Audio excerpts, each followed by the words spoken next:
Hey guys, what is up? AwesomeTheSauce here. I hope you guys are having a great day. Today's a little bit of a different video because this kind of video needs to be made. I think that with all the controversy surrounding whether the pet trading gold update was worth the instantaneous pet training, a lot of things in this update kind of just went under a lot of people's radar. Sure, whatever your opinion is of the higher gold cost or the instantaneous pet training, you know, that's just a matter of opinion. But there is one change in this whole pet training update that I think is one of the weirdest and most unnecessary changes. And I wanted to do two things. I wanted to bring attention to the actual problem because I didn't even know about this until after live realm, and two, I wanted to give my suggestions, my opinions. This seems like one of the dumbest changes ever. If you were a person that like didn't necessarily have tons of mega snacks, now when I'm talking about mega snacks, I'm normally talking about like Captain Cantaloupes, cherry tomatoes, you know, 40, 50 XP. If you aren't one of those people that has those, chances are that the main way that you were able to train pets fast was through buying Warlords Worse. So how Warlords Worse worked was that you'd go over to Brock Connery and then, you know, instead of what you see right here, instead of the Sea Dragon salad, for 50 arena tickets, you could buy a snack that could give you 25 XP. Now, I cannot clarify this enough. This isn't a problem that uniformly affects everybody. I'll show you the type of person that it doesn't affect. This is not a problem that affects people that, you know, when they go into their house or looking at something like this. This isn't a problem that affects those kind of people. This is a problem that completely affects basically free-to-play players, except in the way that it affects them, it's almost like a punishment. How dare you not have a full evil magma peak guard? Here, we can't have snacks that even work mildly as well. It feels like a punishing update. Now, I don't really know why Warlords Worse actually did get removed.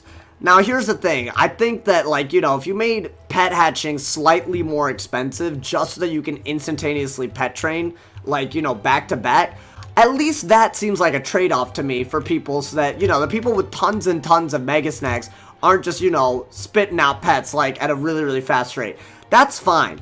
But what this is it's basically making it so that people who have fewer resources are also struggling to make pets. And I do want to add that there wasn't really a free way to get Warlords Worse. Like, if you were trying to get 50 arena tickets, whether that was through paying membership, paying for ranked PvP, or paying for tournaments, in order to get those arena tickets, you still had to pay in some sort of way. But now, even after all those payments, now what the expectation out of especially like a high-level wizard that needs to make pets, especially in this meta when it comes to PvP, when it comes to harder bosses for questing, pets are really important. Not being able to even have 25 XP snacks, what it does is it gives snacks a rarity that they've never had before. Now, if you can't just, you know, do tournaments and get a bunch of tickets and actually get Warlords Worse, which is what a lot of people did. And look, I'll show you Warlords Worse. This isn't like a game-breaking snack. Look at it. It's only 25 XP. Even with double pet XP,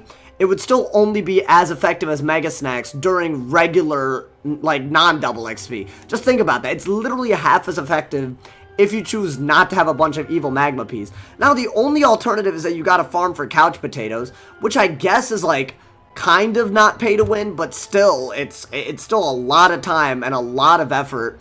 And the other alternative is that you can farm Mirror Lake for pixie sticks, because those are also comparable snacks. The problem is now, instead of giving free-to-play players and PvPers in general an extra reward for what they do, now snacks are being put behind another paywall. Now, this game already has a lot of paywalls when it comes to pets. This is why I've never really been too opposed to making it equally hard for everyone to get it, but the line needs to be drawn when it becomes super difficult for someone without crowns to make good pets. That's the truth.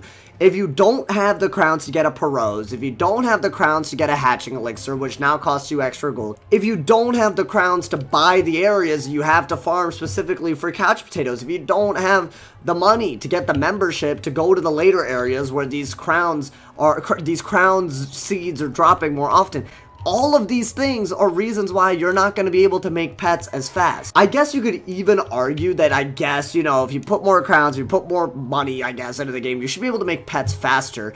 That's fine and all, But right now, it's not even a matter of fast, it's a matter of if you can make the pet. Literally, if you don't have crowns, pretty much the best snacks you can get stop at around 10 XP. Like, you can look through all the snacks that you have in your own inventory, and you'll notice this. Like, look at the pollen bombs. Look at, I don't know, the taro tomatoes. I don't know. If you look at the saber-tooth cider. Now, if you don't have the crowns or the membership to get the seeds or the snacks, and now that you can't use arena tickets to buy Warlords Worse, the fastest rate that you're going to be training pets now compared to someone who has like full EMP gardens, it's going to be a fifth. That's terrible. Now, the reason why I'm actually really annoyed is because I don't think this is the first time that King's Isle has punished newer players for things that they happen to miss. Now, when double gardening used to be a thing, a lot of people who had memberships back then, including myself, we ended up with tons and tons of seeds. I have full EMP gardens on like 3-4 different wizards. It's like, it's crazy. It's like triple stacked and everything.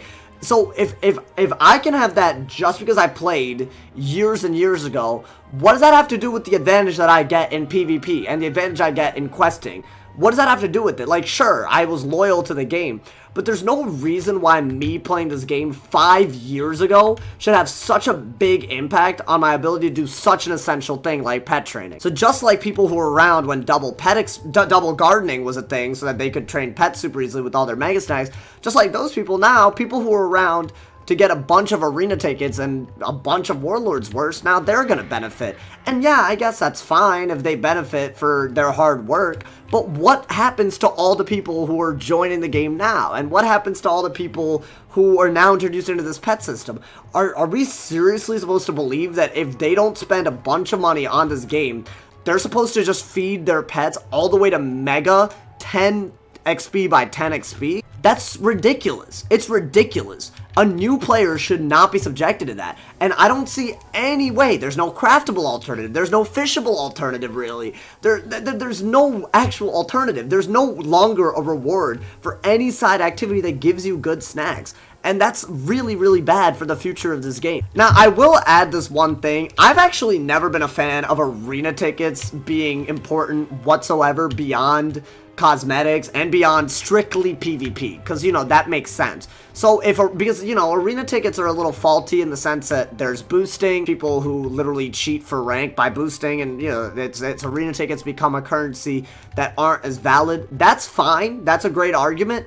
But at the end of the day, that doesn't relate to this. You're taking away an integral part of pet training, and there's no alternative that's being put into place. If arena tickets and the way they work due to boosting is the reason why Warlords Worse were removed, maybe they should make I don't know, a pet derby only kind of thing, and drastically increase the number of tickets that you can get from pet derby.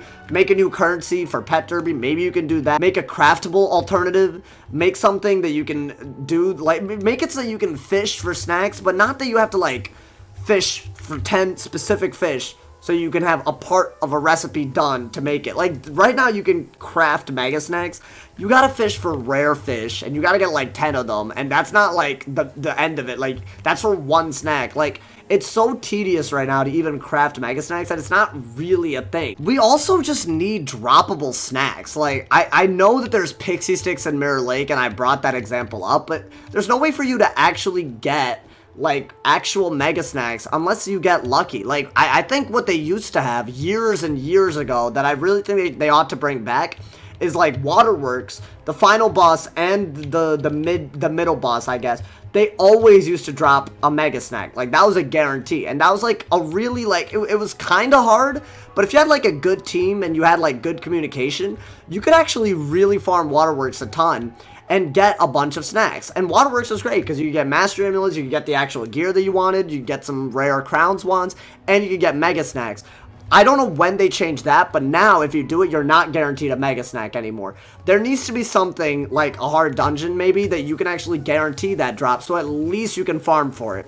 Right now, you're basically just telling a bunch of people who don't have the resources to get full EMP gardens that they're not allowed to get the same pets that everyone else can. I don't know. I guess the reason I'm frustrated is because it's just not something that was really publicized at all. I feel like it was just snuck in under the radar, and that just screws over so many people, and that's not fair. But yeah, man, that's just my opinion. They either gotta revert that, or they gotta make getting Mega Snacks, like, at least somewhat realistic for people who just don't have EMPs or couch potatoes. What's y'all's opinion on Warlords Worse getting removed? Do you guys know why they might have done it? Do you guys think it's just because arena tickets are like an invalid currency because of boosting? And do you think if that's the real reason, then what are the other ways you want to see Mega Snacks, Warlords Worse type snacks back into the game? I would love to hear your solutions. The whole crafting, farming, fishing, you know, new pet currency kind of thing, those are all just ideas that just came to mind. But this is just an issue that needs to be fixed, because until then, I think a huge portion of the community won't be able to train pets even close to as fast as they used to be able to. As always, drop a like if you enjoyed, leave us up if you're new, tell me your opinions in the comments, and check out all the links in the description. There's tons of links. My Twitch, my Twitter, my Discord, my Instagram, and of course, my Patreon. Thank you so much for all the love on Patreon. I'm dropping new merch soon, and all the patrons at a certain tier and above will get free merch. So, what a time to be alive. So check it out. It might be the best time to do whatever. As always, if somebody has not told you you're awesome today, they doing something wrong, so stay awesome. And yeah.